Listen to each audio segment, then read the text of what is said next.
Assalamualaikum dear students, this is me Fozia. If you are new in my channel then kindly like, share and subscribe and साथ साथ bell icon को भी press करते हैं ताकि आप मेरी हर आने वाली वीडियो से अवेयर रह सकें। आज का जो मेरा टॉपिक है वो class first year mathematics chapter 1 number system and जो हम लोग स्टडी कर रहे हैं वो एक्सरसाइज 1.2 और जो हमारा क्वेश्चन नंबर स्टार्ट हो गया वो क्वेश्चन नंबर 10 है। सेम बहुत इजी है, जिस तरह के हम लोगों ने क्वेश्चन नंबर 8 और 9 अटैम्प्ट किया है, जिस तरह से हम लोगों ने क्वेश्चन नंबर 8 और 9 अटैम्प्ट किया है, सेम उन्हीं स्टेप्स में हम लोगों को क्वेश्चन नंबर 10 अटैम्प्ट करेंगे। बहुत इजी। हमारे पास क्या था वो फॉर्म कि हमारे पास ए बी और दूसरी साइड पे सी डी था। देन हम लोग क्या करते थे कि ए को सी से मल्टीप्लाई करते थे और फिर बी को डी से, बट दरमियान में क्या आता था माइनस बी डी कोमा, फिर ए को डी से प्लस बी को सी से। तो इसी के अकॉर्डिंग हम लोगों ने क्वेश्चन नंबर 8 और 9 अटैम्प्ट किया था। अब इसी को हम लोग यूज़ करेंगे और 10 क्वेश्चन अटैम्प्ट करेंगे। चलिए स्टार्ट करते हैं। हमारे पास क्या था, ए को सी से मल्टीप्लाई करना तो ज़ीरो आ जाएगा, माइनस जब ज़ीरो को ज़ीरो से मल्टीप्लाई करेंगे तो ऑफकोर्स ज़ीरो ही हमारे पास आएगा रिटर्न। और देन क्या करेंगे, माइनस बी को डी से, तो 5 3 ज़ा 15 कोमा, देन ए को डी से, ज़ीरो को जब 5 से मल्टीप्लाई करेंगे तो ज़ीरो, आपको पता है जब किसी भी वैल्यू को हम लोग ज़ीरो से मल्टीप्लाई करते हैं तो ज़ीरो ही आता है, प्लस बी को सी के साथ, तो जब 3 को ज़ीरो से मल्टीप्लाई करेंगे तो ऑफकोर्स ज़ीरो। तो यहाँ पे हमारे पास क्या रह जाएगा, -15 एंड ज़ीरो। तो हमारे पास यही आंसर है, -15 एंड ज़ीरो। -15 हमारे पास रियल पार्ट है और जो ज़ीरो है वो हमारे पास कॉम्प्लेक्स नंबर है, और सॉरी इमेजिनरी नंबर है। इन दोनों को जब कंपेयर करके लिखते हैं तो हमारे पास क्या आ जाता है, कॉम्प्लेक्स नंबर। चलते हैं हम लोग इसके क्वेश्चन नंबर 10 की तरफ।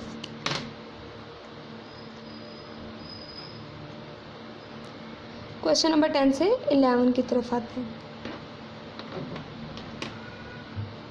तो क्वेश्चन नंबर 11 में क्या कह रहा है, 2,6। अब यहाँ पे हम लोगों ने अभी तक स्टडी कर लिया एडिशन को, सब्ट्रैक्शन को और मल्टीप्लिकेशन को। अब हमारे पास आगे डिवीजन वाला क्वेश्चन, देखते हैं कि हमारे पास ये कैसे रिजॉल्व होगा। 3 और 7 इसको सॉल्व करने से पहले उसने एक हिंट दिया हुआ है हमारे पास क्वेश्चन नंबर 11 के लिए। 2,6 डिवाइडेड बाई 3,7, इस तरह लिखते हैं ना हम लोग जब डिवाइड आ जाए कोई भी वैल्यू करने को। तो हमारे पास आपको पता है कि फर्स्ट वैल्यू रियल पार्ट होता है, प्लस सेकंड हमारे पास क्या होता है, imaginary part, divided by 3 + 7i। उसने कहा है कि हमारे पास जब इस तरह की फॉर्म आ जाए तो imaginary part plus complex part आ जाए, तो जब imaginary part plus real number आ जाए, तो इस तरह का जब होल कॉम्प्लेक्स नंबर आ जाए तो उसमें हम लोग क्या करते हैं कि जो हमारे पास डिनोमिनेटर में वैल्यू होती है उसको रैशनलाइज कर लेते हैं। हिंट में भी उसने दिया हुआ है हमारे पास 3 - 7i divided by 3 - 7i।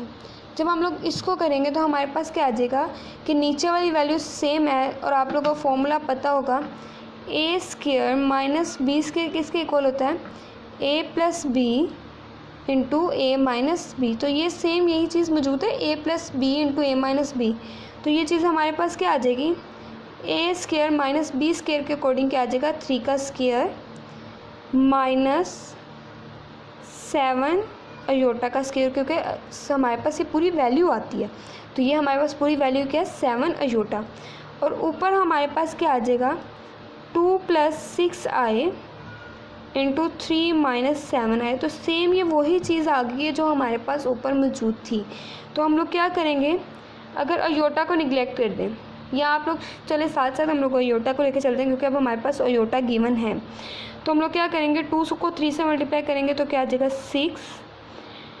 Then हम लोग क्या करेंगे, 2 को 7 से मल्टीप्लाई करेंगे तो क्या आ जाएगा -14 अयोटा, प्लस माइनस -2 7 = 40 और अयोटा 7, प्लस प्लस प्लस 6 3 ज़ार 18 और अयोटा प्लस माइनस माइनस 6 7 ज़ार 42 अयोटा स्क्वायर, क्योंकि दोनों के साथ अयोटा मौजूद है। और नीचे हमारे पास क्या आ जाएगा 3 3 ज़ार 9 माइनस 7 7 ज़ार 49 और अयोटा स्क्वायर की वैल्यू हमारे पास क्या होती है -1। और यहाँ पे पुट कर देंगे, क्योंकि अयोटा स्क्वायर हमारे पास है होल के ऊपर, 7 का भी स्क्वायर लेंगे और अयोटा स्क्वायर का भी, तो अयोटा स्क्वायर की वैल्यू क्या आ जाएगी -1। अब हमारे पास ऊपर क्या रह जाएगा 6 as it is, minus plus minus और बड़ी रकम के साथ क्या मौजूद है प्लस। 14 को 18 में से माइनस करो तो क्या आ जाता है 4 आए, और माइनस, और यहाँ पे भी अयोटा स्क्वायर की वैल्यू पुट करेंगे तो क्या आ जाएगा -1, तो -1 इसकी जगह पे हम लोग -1 पुट करें ना, तो माइनस माइनस प्लस हो जाएगा +42। और नीचे हमारे पास क्या आ जाएगा 9 माइनस माइनस प्लस 49। तो यहाँ पे हमारे पास क्या आ जाएगा 6 + 42, क्योंकि ये हमारे पास सिंपल वैल्यू है, ये भी सिंपल वैल्यू से अयोटा ख़त्म हो चुका है। तो 6 + 42 48 प्लस 4 आए डिवाइडेड बाय 9 + 49, तो क्या आ जाएगा 58।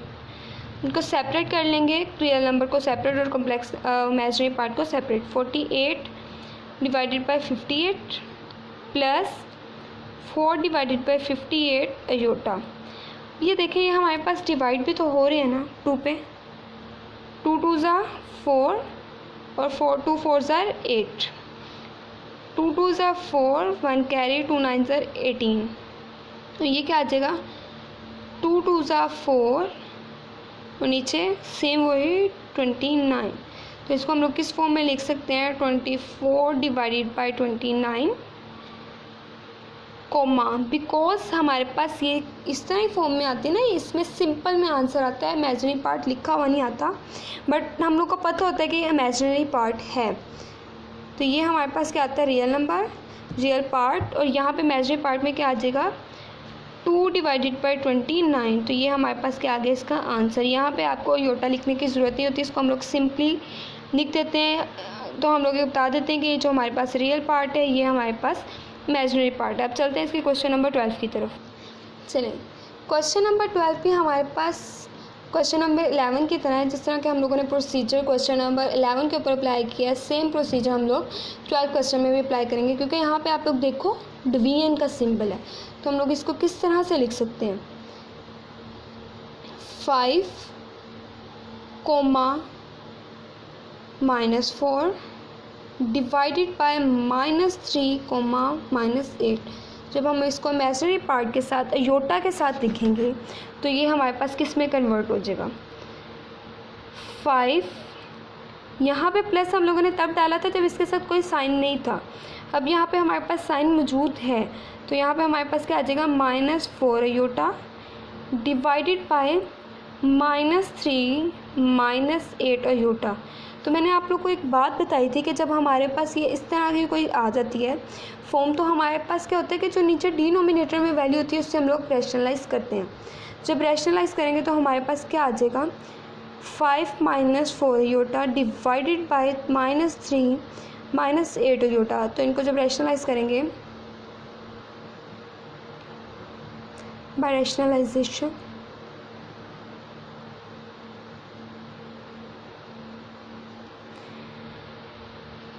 -3, ये वाला साइन हमारे पास चेंज हो जाता है ना जब हम लोग रैशनलाइजेशन करते हैं, तो ये साइन हमारे पास चेंज हो जाता है। 8 iota divided by -3 plus 8 iota. Same वही हमारे पास क्या होता है a square minus B square किसके इक्वल होता है a plus B into A minus B.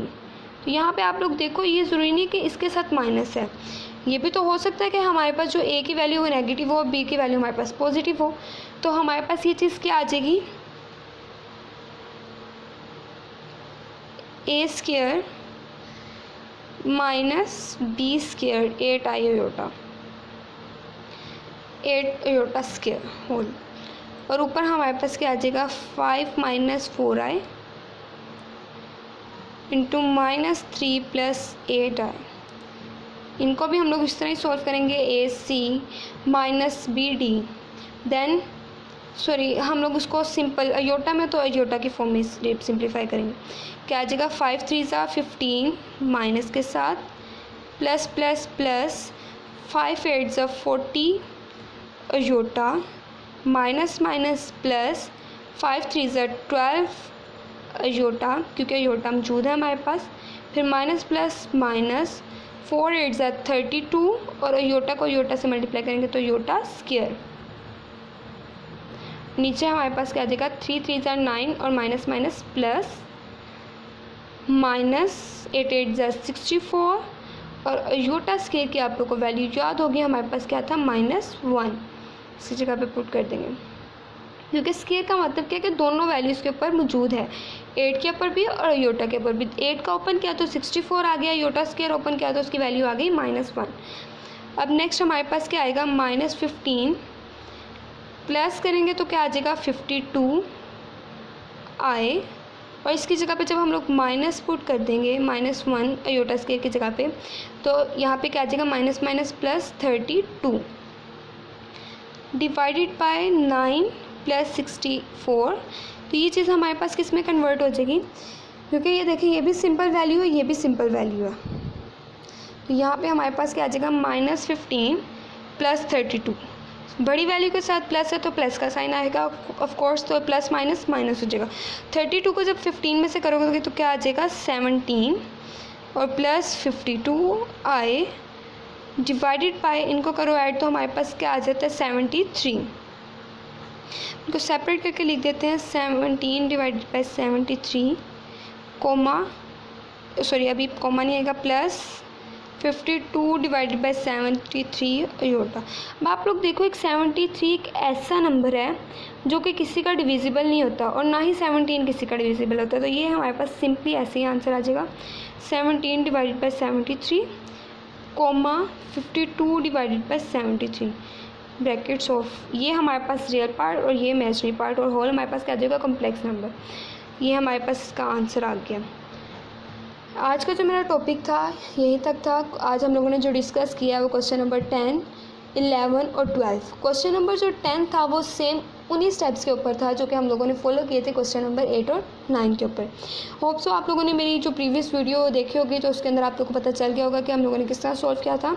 Next जो हमारे पास है क्वेश्चन नंबर 11 और 12, ये दोनों हम लोगों ने सेम प्रोसीजर सेम स्टेप्स के ऊपर सॉल्व किया कि हमारे पास जो इस तरह कम्प्लेक्स नंबर्स के अंदर आ जाए तो हम लोग डायरेक्ट उसको सोल्व नहीं कर सकते, उसको हम लोगों ने बाय रैशनलाइजेशन हम लोगों ने इन क्वेश्चंस को सोल्व करना होता है। वो भी किस तरह, डिनोमिनेटर में जो वैल्यू होती है उसको हम लोग रैशनलाइज करते हैं, तो उसके अकॉर्डिंग फिर देन हम लोग step by step her step को सोल्व करते हैं और देन उसके बाद आंसर आ जाता है। होप सो आप लोग को समझ आई होगी। अगर नहीं समझ आई तो आप मुझे कमेंट सेक्शन में बता सकते हैं, इंशाल्लाह मैं रिजॉल्व कर दूँगी। और अगर समझ आई है आप मुझे तब भी कमेंट करके बता सकते हैं। इंशाल्लाह जिसके नेक्स्ट क्वेश्चन रह गया वो उनकी वीडियो मैं जल्द अपलोड करूँगी। तब तक के लिए अल्लाह हाफिज़, अपना ख्याल रखिएगा।